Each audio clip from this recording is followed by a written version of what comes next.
All right. Well, it's already filling up. Just give it another minute or so for people to come in. Your face has been completely blocked. Or maybe I'll just push continue. Okay.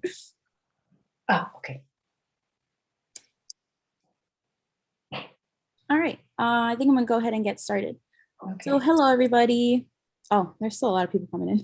Hello, everybody. I'm Elisa, and I'm an event staffer at Politics and Prose Bookstore, and I would like to welcome you to PNP Live. Today's event is in partnership with Books and Books Bookstore. We appreciate you joining us in this virtual format in the midst of these continuously extraordinary times, throughout all of which we've been working to bring you the authors that you love and their new books to our Politics and Prose community. At any point during the event, you can click on the link in the chat to purchase Give Unto Others on the Politics and Prose website. If you look near the bottom of your screen, you'll see a button that says Q&A. You can click there to submit a question to the author. And we try our best to get to everyone's questions, so we apologize in advance if we run out of time before we get to yours. We're also providing closed captions if you click on the CC link right next to the Q&A box at the bottom of your screen. So before we begin, I would like to say thank you for being here. We're really grateful for you all helping keep our business and spirits afloat. And now I would like to welcome to PNP Live, Donna Leon, celebrating the release of her book, Give Unto Others. Donna Leon, born in New Jersey in 1942, has worked as a travel guide in Rome and as a copywriter in London. She's taught literature in universities in Iran, China, and Saudi Arabia. Commissario Brunetti made her books world famous. Donna Leon lives in Italy for many years, and although she now lives in Switzerland, she often visits Venice. Very, very well traveled. What role can or should the loyalty play in the life of a police inspector? It's a question Commissario Guido Brunetti must face and ultimately answer and give unto others. Donna Leon's splendid 31st installment of her acclaimed Venetian crime series. So please join me in welcoming Donna Leon to PNP Live. Wild applause. I suppose I'm supposed to talk now. Oh, is this the silence? Alyssa? No, you can talk now. Oh, okay. Alyssa, help. So This is number 31, and I get to make up my own questions and my own answers. I was thinking about the book, about the way these books pop into my head. This one came, the idea of the book and the reason, what becomes the motivation of the plot, or the main plot, is a conversation I had with a friend of mine, an Italian friend, maybe 2 or 3 years ago. He was working for a charitable organization in Italy. I've known him forever. And he was very troubled. I had noticed over the last year or so that something was bothering him. And he finally said that he was having trouble at work, and he couldn't work. He couldn't do it anymore. And I thought, oh, burnout. He said, no, I can't stand it because it's so corrupt. And I thought, yeah, but you're working for a non-profit charitable organization. He said, well, there's no difference. And so he didn't, I never knew much about the organization for which he worked, but he couldn't do it anymore. And I thought, wow, that's a very good idea. It's a very bad thing, but for me, it's a very good idea for a book, because it has that contrast between what things should be and what things in reality are, which I think is very common to crime books in general. There has to be some conflict between what we expect justice, right, virtue to be, and what the bad guys have turned it into. And this was a perfect example. So I began the book at random, as I always do. I just turn the computer on and see what happens. And in this, an old friend, semi-friend of Brunetti's, comes to him and says that she would like his help. They were neighbors when they were teenagers.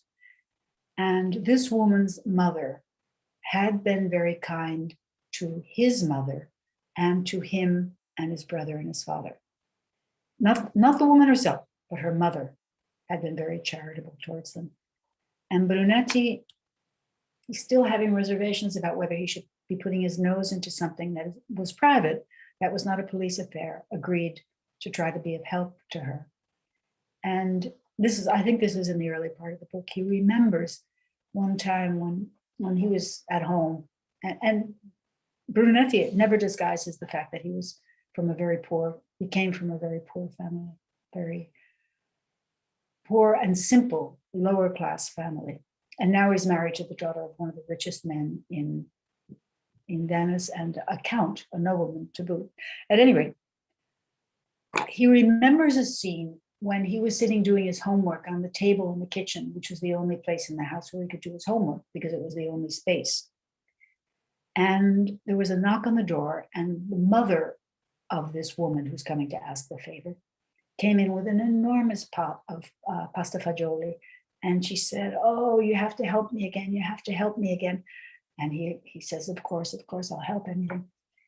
And she says, I got your mother's recipe yesterday. She gave me her fabulous recipe for pasta fagioli, and I made it. I got the amounts all wrong. I put in too much, and we'll never eat it. We'll never eat it because there's only 3 of us. Guido, will you help me just explain to your mother what happened? And I doubled the recipe, and I didn't mean to. And now I don't want to leave it in the house, and I can't throw it out because it's a sin to throw out food. A completely believable excuse. So Brunetti says, sure. And she puts the pot on the stove, and it's still hot. And he thanks her, and she leaves. And Brunetti realizes that night, he looks in the pot, and he sees pieces of sausage floating on the top. And he realizes that night he will have enough to eat. And it shows, it doesn't just tell, it shows the family from which he came. And he is struck by a sense of safety. He feels safe because there will be enough food. And what I found, what I was happy to have done, was to have the woman show her kindness, which went much beyond the preparing of the food, to the saving of Brunetti's mother's sense of honor. That she wasn't giving food to a poor family.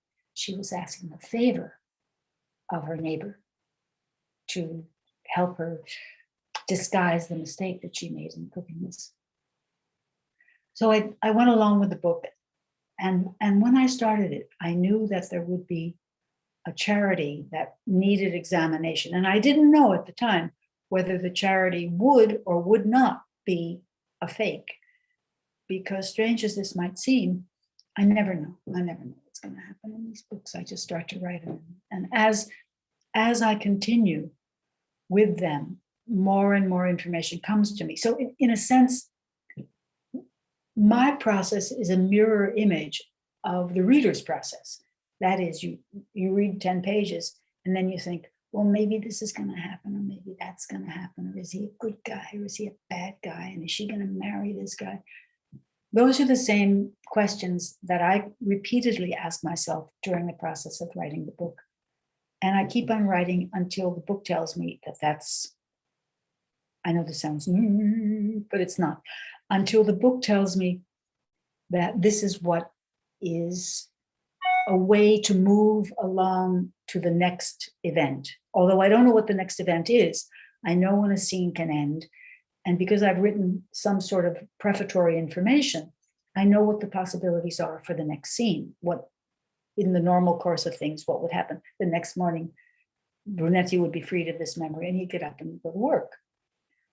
But he would start asking questions about this charity because he's got the bug's been put in his ear about this group, what they do, how they do it, where they do it. And so I started reading about charitable organizations, and I started reading about the ONUS, ONUS, something non per scopo di lucro. It's an organization without a financial scope, without a financial goal, which is what all these charities, at least in Italian, are called. And then I had lunch with a friend of mine in Venice. She is Principessa Emanuela Notobartolo di Schiera. I think that's the whole thing. It takes an hour and a half to write down the name. But to everybody she knows, she's just Emanuela. In fact, I didn't know that she was a noble person until I'd known her for a couple of years, because God knows she never mentioned it. She lives in a palazzo on the top floor, on the fourth floor. I went to lunch at her house one day. When I walked in, I saw a flock of photos, maybe a foot and a half tall and maybe a foot wide, maybe larger.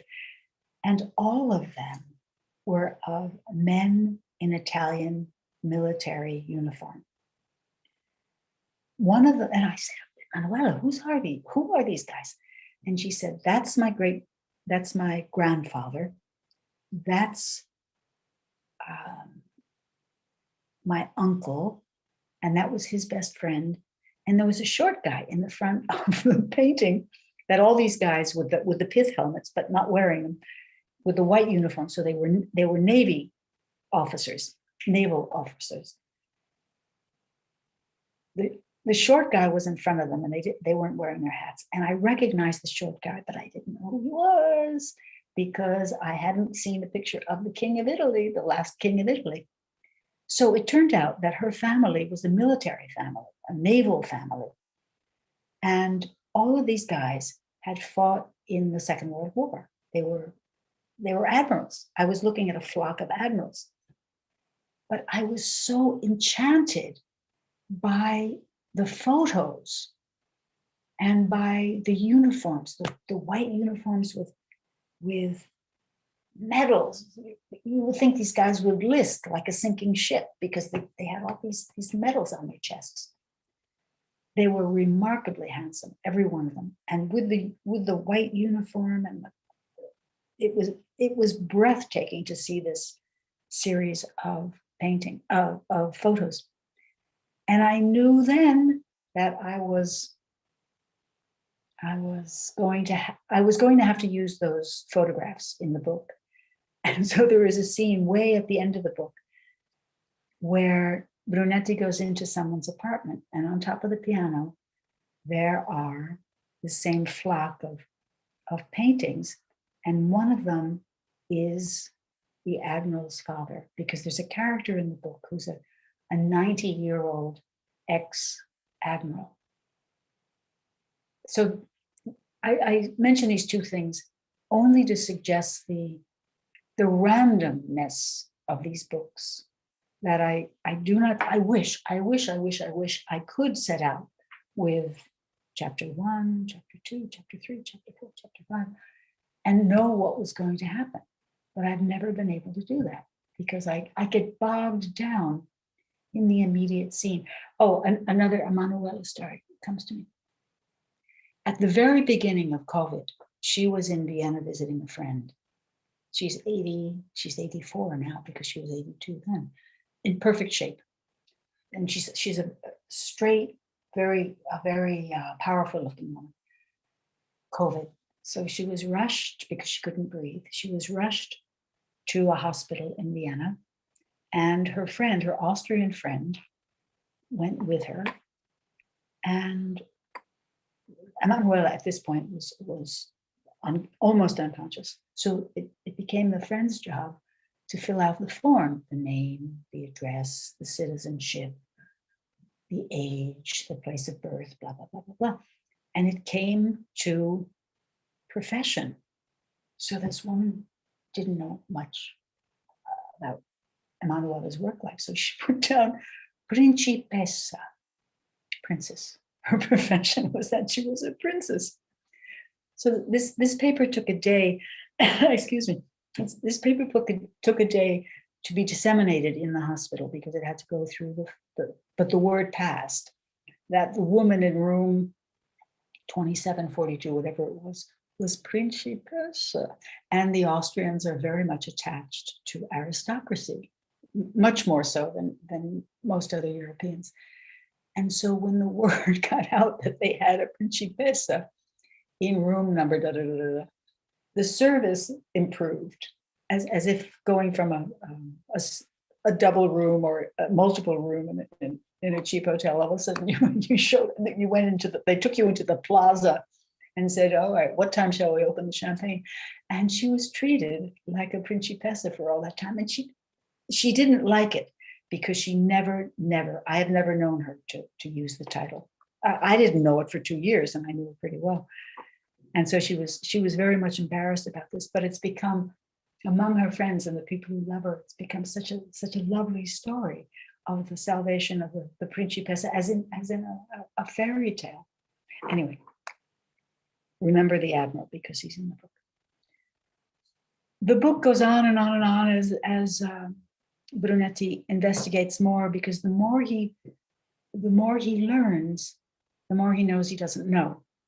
And so he turns to Signorina Elettra and says, "Please, could you help me find out about this matter and about this place overseas?" Because the charity is overseas. And so she does the research and discovers how, in fact, many of these organizations are for the scope of making money or saving money. But I don't want to give away too much about the plot. I had a lot of fun with the book because I let it rip with Signorina Elettra, whose ability with the computer always leaves me sick with jealousy, because all I can do is write manuscript and emails. But she uses it to find out anything. And by now, I think that many readers are persuaded of the truth of this, that Signorina Elettra in the world of cyberspace is Batman or Batwoman, some sort of super creature, which indeed, it's very, very good that I invented this character, because I need access to lots and lots of information. And I certainly don't know how to get it, at least not get it on the computer. And so she can dig up just about anything. It occurred to me a couple of days ago, I was talking about this book, and it occurred to me that Commissario Grifoni, Claudia Grifoni, who is Brunetti's colleague, not his assistant, but his colleague, is also a very clever creation, because she has a great amount of computer skill, but she also has authority. Signorina Elettra can never get away from the computer and go out and shake people up or arrest them, whereas Grifoni has less prowess with the computer, but she has more legal authority, because she can go out and arrest people. She can wear a gun and carry a gun, and she can force people to answer her questions and to do what she says. So Brunetti is now even more in a safe place, because he's protected by these two different women, but very, very strong women, very clever women. I like Grifoni a lot, even if she is Neapolitan. The book that I'm working on now, and in fact, most of the books deal with something that is very much a reality in Italy. I went to Italy when I was in my 20s. I didn't know anything. And my background is European, but not Italian. It's Spanish, German, Irish. My 4 grandparents were born in those countries. So I went to Italy without speaking a word of Italian, having had some Italian friends in school, but I really didn't know much. I learned the language relatively quickly because I had no option. In the 60s, you learned Italian and you didn't talk, or you didn't understand what people said to you. Today, everybody speaks at least a little bit of English. And I began to absorb an awareness of how strongly anti-South many Northerners were. That in the North, I was in Italy, I was in Venice, and so I was in northern Italy. And I would hear people speak about Southerners as though they were, I don't know what, certainly not princesses, as if they were somehow congenitally dishonest, congenitally sneaky, congenitally out to get something from you. Whereas my experience when I first went to Italy, I went with an Italo-American former classmate of mine at university. And her family took us in as though we were the missing children. They were generous, they were wonderfully kind and hospitable to both of us. And they didn't know who I was because I wasn't related. My friend was going home to see her parents' family in Italy. And I was struck by the warmth and the sincerity and the tremendous generosity of Italians. When I finally more or less settled in the north, I found myself surrounded by people who had a distinct prejudice against these people that I had found wonderful. And I found it interesting because it showed me how odd prejudice is. And it showed me when you learn it. You learn it when you're kids. And I think that's why it's so deep-rooted in us. I've never learned the proper prejudices for any of the countries where I've lived. I don't know who are the good guys by definition. I don't know who the good guys are, and I don't know who the bad guys are. I don't know who the honest people are, and I don't know who the dishonest people are. I just know how people treat me. And in Italy, for 40 years, I was treated very, very well. Was never cheated, was never assaulted, was never troubled. Certainly not in the South. And yet, there's very often a resonance of contempt for I terroni, the people who come from the earth, terron. In fact, a couple of years ago, I was on a vaporetto and I saw a guy I knew.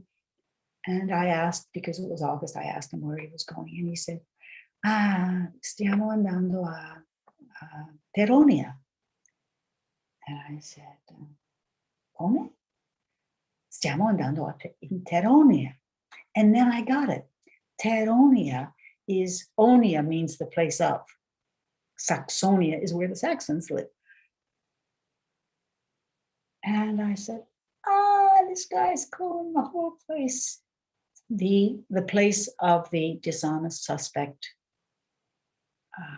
criminal people from the earth. I can understand American prejudices, but I can understand why they were formed because I have enough historical information. But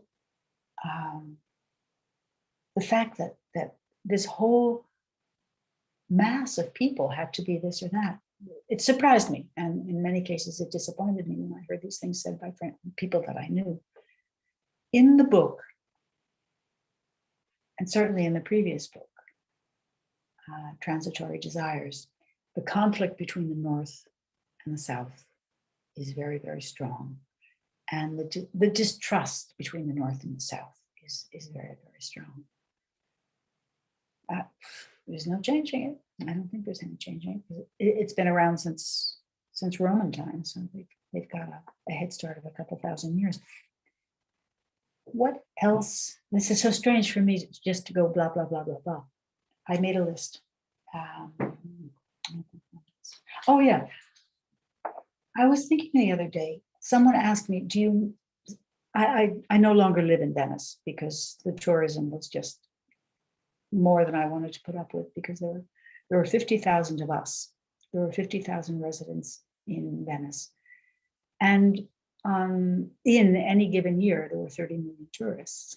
And those are very, very unfortunate numbers for the people who were in the 50,000. And so I spent a lot of time being in a kind of mood that I didn't like. I didn't like being in. I didn't like being short-tempered. I didn't like being in a hurry. I didn't like being impatient. As I tried to get from A to B, having to wade my way through or shove my way through the wildebeests who were migrating on the streets. And so I decided that it was time to leave, because this was pre-COVID, actually. And so I left before COVID, and so had the peace and the emptiness of Venice sent to me on photographs from my friends who lived there and didn't have the luxury of reading. Someone asked me the other day, how long did you live in Italy? And I said, without thinking, I said, but I didn't live in Italy, I lived in Venice. And the truth of that struck me. There's no other city in Italy where I would want to live, because I don't know it. I'm not familiar there. I wouldn't feel at home there. And Venice is different. I'm sure every city, Rome is different from Milan, is different from Geneva, is different from, but it's different in a way that I understand.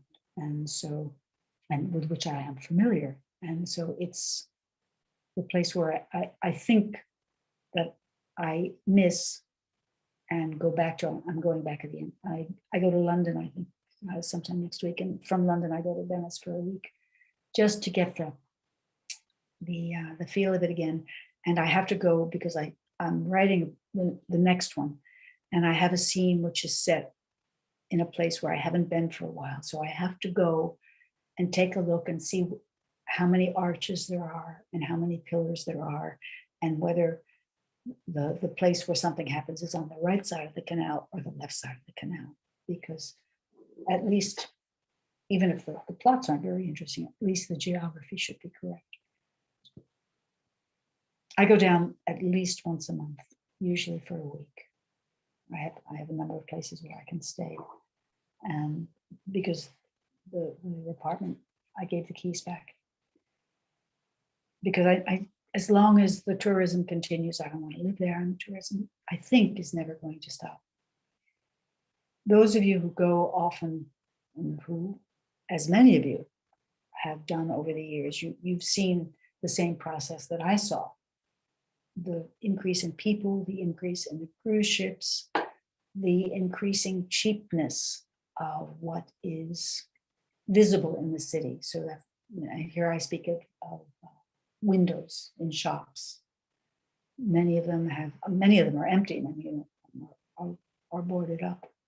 In fact, the city at the moment is around San Marco. It's vibrant and there's lots going on. But if you go out to places like Giacomo dell'Orio, which is much nearer to the train station, but still in a kind of backwater place, there are whole streets where the shops are not empty, the shops are dead. You know that there will not be a commercial enterprise there for some time, and it won't be the people who did have it. I find that area of the city very, very, very depressing because it's dead. The fact that there are fewer and fewer tourists, I cannot rejoice in that economically for my friends or for anyone I know who works in the tourist business, but for the city as an entity, I do rejoice in it because it's unsustainable. You cannot have, I don't mean to be dictatorial about this, but it is a very difficult situation to have a city of 50,000 have 30 million tourists. I can't do the math, but it's a lot a day. That's unsustainable. Not only in the patience of my precious sensibility, my delicately wounded, or my wounded delicate sensibility, but in terms of supporting people who work, Venetians who work, who want to live in their house and have the privilege of being able to walk to work every day. You can't do it because the economy shifts exclusively to tourism, and so everyone is somehow on the tourist life support system, which I think the city is now. I have no idea what's going to happen, but I don't see a pleasant future for the city, particularly if tourism goes the way the city administration seems to want it to go, however much they might say the opposite. I wish now that I could have someone ask a question. Okay, let me talk about Brunetti a bit. When I wrote the first book in the last millennium, when I wrote my first, my God, in the last millennium when I wrote my first book, I had no idea how one wrote a crime book. What a crime. I had read a lot of them, so I knew pretty much the pattern that the book would probably follow. But I didn't know how to do it. I knew that I had to have a protagonist. I had to have a good guy, a cop, a non-cop, a lawyer, a detective, someone who would investigate whatever happened. And I knew that I would spend time with him. I would spend a certain amount of time with this man. And so I had the sense, the good sense, or the instinct, or the nose, or something, to make him someone with whom I would want to spend a lot of time. Because I knew I'd spend a lot of time writing a book, because you don't start today and finish tomorrow. In the end, it took about perhaps 9 months, 10 months to write the book. And that's remained a pretty constant amount of work in writing the books. It takes 8, 9, 10 months. So knowing that I was going to spend almost a year with this guy, I thought, I went through the detectives in the crime stories that I had over the course of years read. And I thought, I don't want the alcoholic. I don't want the guy who is separated from his wife or his girlfriend. I don't want the guy who has trouble with alcohol or with drugs, who doesn't like women, who doesn't care what he wears, who doesn't care what he eats, who lives on hamburger, who seems to have no interest in food, music, reading, dinners with friends, going to a concert, going to opera. And I thought, no, I don't want to spend time with a person like that. I don't want to spend 8 months with a person like that. So as Brunetti revealed himself in the book by what he said and what he did, more and more of the qualities that I would like to see in a person came to the fore. That he's a reader, and the one quality that he has that has remained and that I've worked with more than any other is the fact that Brunetti is a reader. Not only is a reader, but he's a reader of the classics, Greek and Roman. And to this date, he has always been reading what I'm reading. So if he's reading a history of Byzantium, that's what I've been reading. If he's reading Antigone, or he's reading the Oresteia, that's what I'm reading. If he's reading what was it? A book of foretelling the future. I was reading that. Artemidorus, I think his name is. Because as he developed, he became a person who had had a decent education. He studied both Greek and Latin, and he went to the best schools because he was very, very bright. And then he went to university and excelled at university and law school. And I gave him a family. I gave him that stability, a wife who is a professor of English literature. So I can talk about English literature in the book because that's what I spent my professional life doing until I started writing. I gave him 2 kids, decent kids, cooperative kids, kids who are interested in school, who have lots of friends. Because I wanted to construct, I don't know, a nest around him. I didn't do this consciously, but this as time passed and years passed, as I thought about this or talked about this, I realized that this is what I was unconsciously doing. I was creating a safe space for him because I knew that he was going to spend most of his life in Nastyville, that he was going to find badness, because these are crime books after all, that he would find and spend his days with bad things. And so luckily I opted to give him a place where his spirit could repair and be repaired, because perhaps this is why many detectives or investigators in crime books are such depressing people, because they don't have the counterweight of a sane family in which to spend time, in which to live. He also has lots and lots of friends. But very often detectives don't. I'm trying to think. I've read my hero, Ross MacDonald's books, I don't know how many times, because I think they are so gloriously well written. But MacDonald doesn't have any friends. He doesn't have a girlfriend. He doesn't have any friends. He doesn't have any school friends. He doesn't have a life. And yet he is, to me, the most sympathetic of the great heroes of crime fiction and of crime books. Lou Archer. He's just a compassionate, decent man, but one learns almost nothing about him. Whereas in the Brunetti books, I am forever throwing things at you about Brunetti's past. For example, the scene with the memory of the pasta fagioli. That's unthinkable for Ross MacDonald because he never eats. The other thing is that I'm always amazed at this is an entire form of literature, an entire genre in which the only available food seems to be hamburgers. Whenever the heroes of many of these books sit down, they eat either a steak or they eat hamburgers. No wonder we have toxic problems in the air and on the globe with too many cows and too much methane. It's all the fault of all of these heroes in these books, and heroines too, who are eating hamburger all the time. As you can see, 40 minutes is getting very long. I'm running out of things to say. Let me look at my list again. Let me talk about opera. Two of the books, the first book and maybe sort of the second one, and the one, Falling in Love, are set in the world of the opera.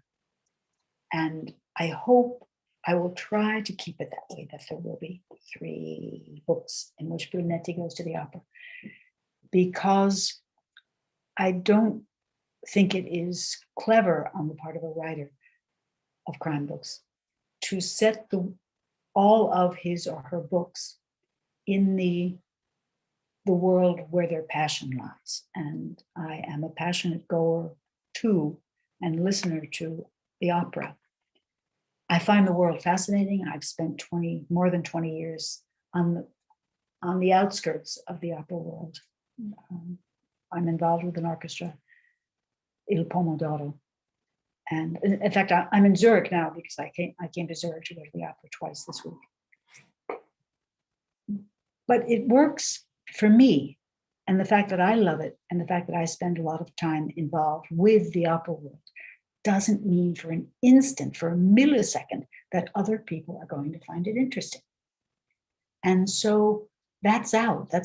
I don't want to do that because it's not fair to beat my own drum, to amuse myself in front of people who are looking for a different sort of amusement, or at least a varied sort of amusement.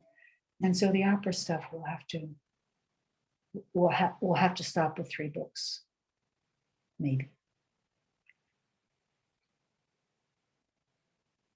That is as much as I can think of to say. Blah, blah, blah. Hello. Hello. We can get started on the Q&A if you'd like. Okay, good. There's actually a lot of questions are more interesting. No, that was great. So the first question comes from Jennifer, and she says, is Signorina Electra based on a real person or perhaps composite? A friend and I admit to liking the descriptions of her outfits and office flower arrangements, such contrast to the police station atmosphere. Yeah. Signorina Electra is modeled on the older sister of a friend of mine, whose name is not Elettra. Years ago, 30, 40 years ago, she was working in a bank as a secretary. And the director of the bank, who was her boss, said, Signorina, I'd like you to take a letter to the Bank of South Africa in Johannesburg. And she looked up at him and said, but I can't do that. And he said, but I'm asking you to, why can't you do it? And she said, well, because the UN has voted sanctions against South Africa because it's an apartheid state.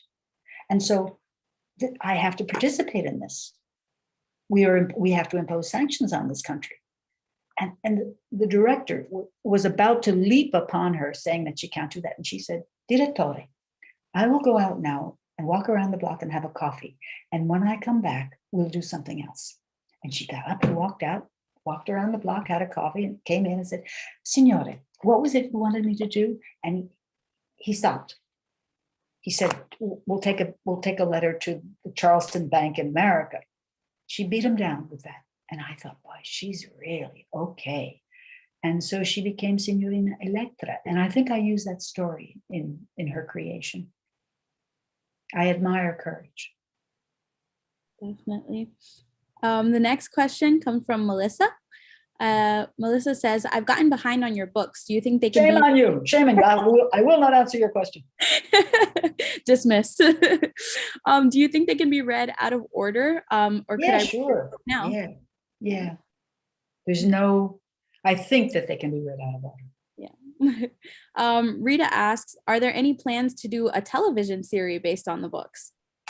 I have a date with a British television producer in Oxford a week from Thursday. Wow. But the television movie business is this guy. We have been sending emails back and forth for more than 2 years. So we're finally meeting next Thursday. That's exciting. Slow. Yeah, very slow. I'm sure COVID didn't help. So no, not at all. Yeah. Our next question comes from Michelle, and it says, how has Venice changed since you first lived there? And you kind of touched on this during your talk. There's the cheapness of things. You see things cheap, made in China, cheap stuff on sale everywhere. And that was never visible. When I first went there at the end of the 60s and through the 70s, there were lots of artisans who use their hands to make beautiful things. And they're closing up because there's no market anymore, because the people who come in, they come for a day, many of them. Most of the tourists who come to Venice come for a day. And so you can't decide in a day to buy an expensive something. You'll buy, I don't know, a plastic gondola or something. That it's changed that way. And the windows of the shops hold lots of ugly things. And the city was everything was in the city was beautiful. And now lots of things on site are not. And things I often wonder what it would be. Could you possibly find a zipper to buy in Venice anymore? I have no idea where one would buy a zipper. But there are lots of places where you can buy plastic gondolas. Right. But Venetians don't need plastic gondolas. Lisa says, thank you for your wonderful books. They appeal to me on many levels. A good plot and storyline, the themes, the relationship among the characters, the glimpses of Venice and its surrounding areas. I'll be in Venice for 4 days in early May, and I wonder if you might have any suggestions for my visit. I would love to do some walks that you recount as routes used by Brunetti, for instance, but any suggestions you might have would be so appreciated. I think there's a book written by a friend of mine, Tony Cepeda, with Brunetti walks in English. I think it's published by Grove. I don't know. I don't have a copy. Get lost. That's the best thing you can do in Venice. Just go out.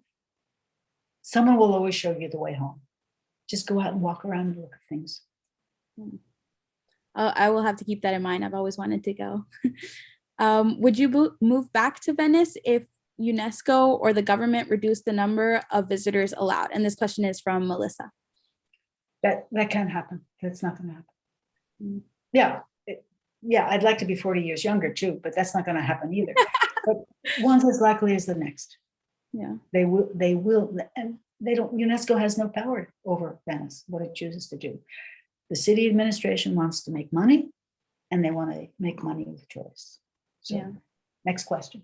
Jennifer asked, do you speak Venetiano or some dialect? I love it when you show the thought process of when Brunetti and others decide to speak in Italian versus a dialect.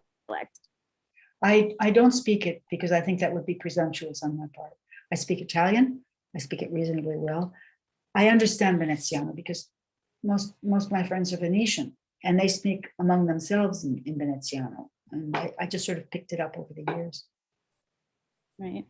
And it's beautiful. My heart melts sometime when I get, I'm not good at being sentimental, but going back and hearing that, it gives me great joy to hear Veneziano. Jennifer asked, do you have any ideas for any more opera projects when the pandemic conditions have stabilized? Yeah, we have a plan. The orchestra that I work with, Il Pomodoro, we're going to record Jephthah, Handel's Jephthah, and we're going to record Dido and Aeneas. One's an oratorio, one's an opera. Those are the two things, the two big recordings we'll be doing. Soon, no, not soon, but in maybe November, there will be released a recording of Handel's Theodora, one of the most beautiful of the oratorios, with Joyce DiDonato, who is, in my estimation, the singer of our times. Wow. A nice American girl from Kansas City. Another question from Melissa. It says, it seems that Paola takes care of all the cooking despite her working too. Is this traditional in Venice? Well, the explanation lies in her job. She works not only at a university, but at an Italian university. So Paola's is taxed with teaching 3 classes a week. Maybe that's 4.5 hours a week. She discourages her students from bothering her in her office. We can talk outside of class. And so in exchange, she does the cooking because Brunetti works 8, 10, 12, 15 hours a day. And they have come to this accommodation, to this agreement. The fact. And she also has a long time when she doesn't have to teach, when she has a 3-month, 4-month break, and then Christmas. And then I have a friend who lived for years in Venice, and he taught at the university in Naples. He would go down and teach his class and come back. That was his job. Oh my gosh. It's paradise. It really is. Jennifer asks, do you still refuse to let your books be translated into Italian? Yeah. I think that what would happen is that I'd get a lot of flack from people who don't read the books, but who read that there's a non-Italian talking about crime and bad stuff and criticizing this and criticizing that. I often ask my Italian friends who read the books, because they read them in English and in German and some in Spanish, if they have anything to pick up and hit me with, that they feel that I'm insulting their country, and they say, no, not at all. They think that I show a great amount of affection for it, if not love, and that there's never anything against Italy. There's a lot against the system that is in place in Italy, but right. Has nothing to do with the country which I love, and the people whom I love. Yeah. Another question from Luisa. To your point of creating a likable character, you have done what Louise Penny has done with Inspector Gamache. Are you familiar with her books? Both of your main characters are people I would like to know. No, Louise Penny is someone I read one book some time ago, but I've pretty much stopped reading. I've stopped reading crime stuff, and I'm on next Saturday, a week from yesterday, I get to go to London. I will be in an English bookstore for the first time in more than 2 years, because I don't buy books online. From shops I will, but not from Amazon. And so the idea of being in an English bookstore with my checkbook and with my credit card is just more, it has me almost not sleeping, because I have a list. I have a list that's about this long. That's exciting. It is exciting. Yeah, I want to do some book shopping soon too. Sean asks, how did you feel about the German adaptation of Brunetti? That's a very, very interesting question. Next question. Deb Seeger says, Tony Cepetta's walking tour book is called Brunetti's Venice, published by Grove Press. Okay, thank you, Deb. Yay, Deb! Yay, Deb! Yeah. Let's see. An anonymous attendee asks, there is an emergent darkness in Brunetti's character. He even contemplates moving to the countryside. Will you be pursuing this in subsequent novels? No, because then I'd have to move to the countryside. No, he'll stay in Venice. Venetians are, in my experience, a melancholic people. There's a lot of joy, a lot of fun in them, but they are sober people, I think. And so that is, and usually a quality like that increases with age.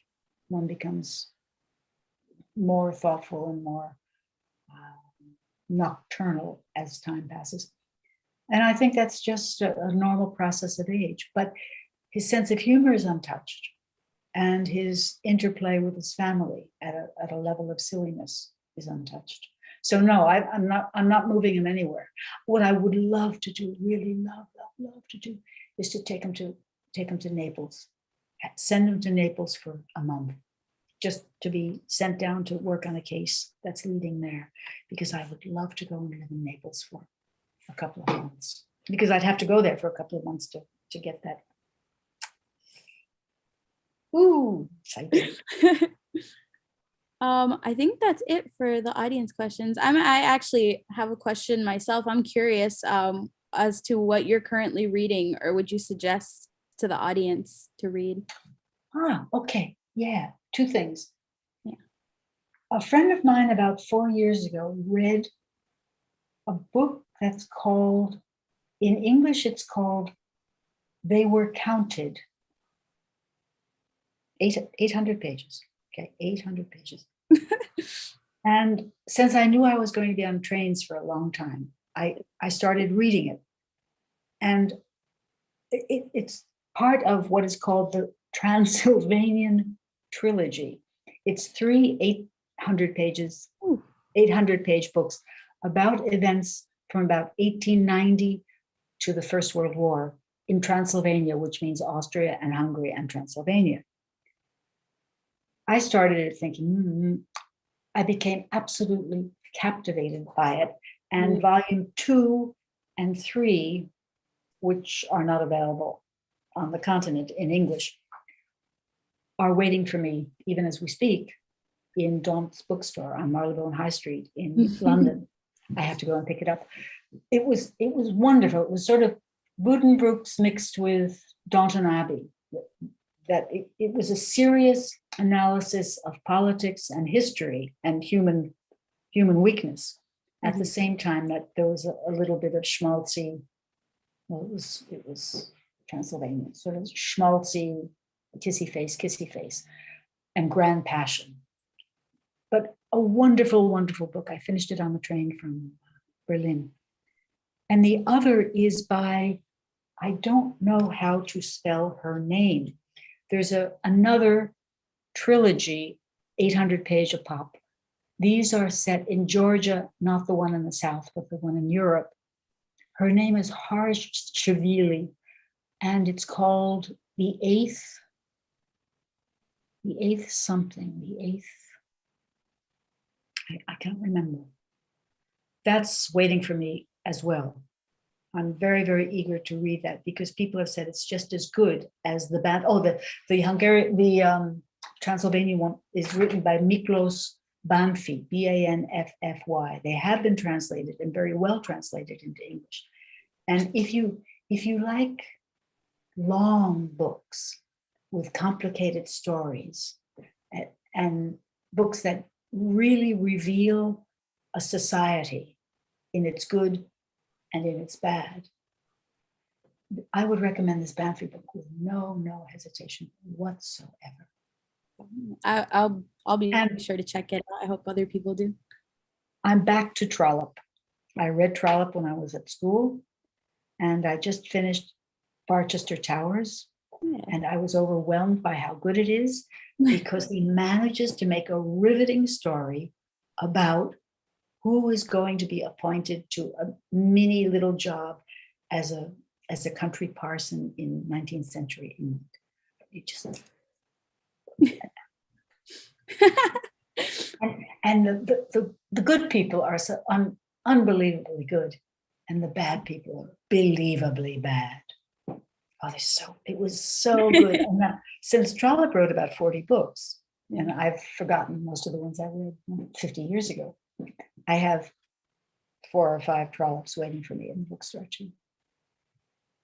Because that's my dream. I spend so much time writing and fooling around with the orchestra that I have very little time to read, to just say, I'm not going out today. I'm spending today on the sofa. Oh, I think everyone in the audience will agree as well.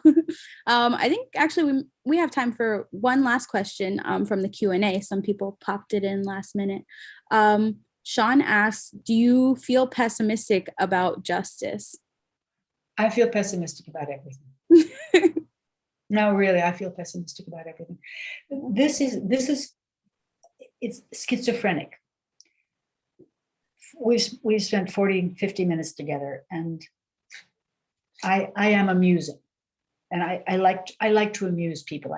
I love to make people laugh, and I love to laugh with them. And I love it when I can make someone laugh, which maybe doesn't want to laugh but has to.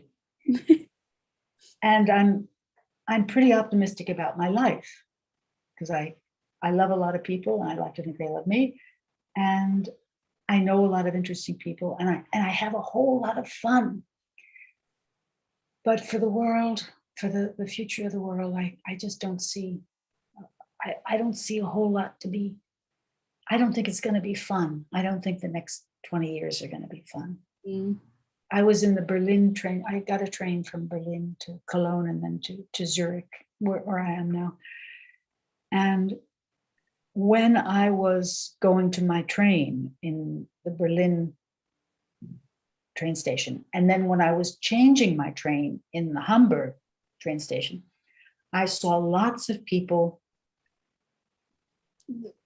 with parkas and running shoes and plastic bags. And there were signs in German saying, Hungarian guests, follow the sign, follow the arrow. And then it was written in Ukrainian underneath. And these were the people who had managed to get as far as Berlin. Mm. And I was staying with a friend in Berlin, and as I walked down the stairs one day, I met my friend's neighbor, who had just brought home a woman and her 2 kids. And she was taking them into her apartment to stay indefinitely until they could find an apartment for the woman and her kids. And there are thousands and thousands, tens of thousands of these people coming into all of the bordering countries, and trying to find a glass of water or a place to live.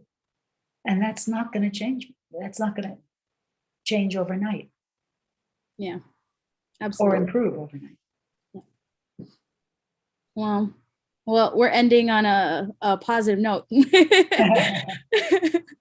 But I do want to say thank you, Donna, so much for taking the time to be here today, even with the big time difference, and for such a wonderful conversation today. Thank you very, very much. That's very kind of you to say. See you again next year, if not before.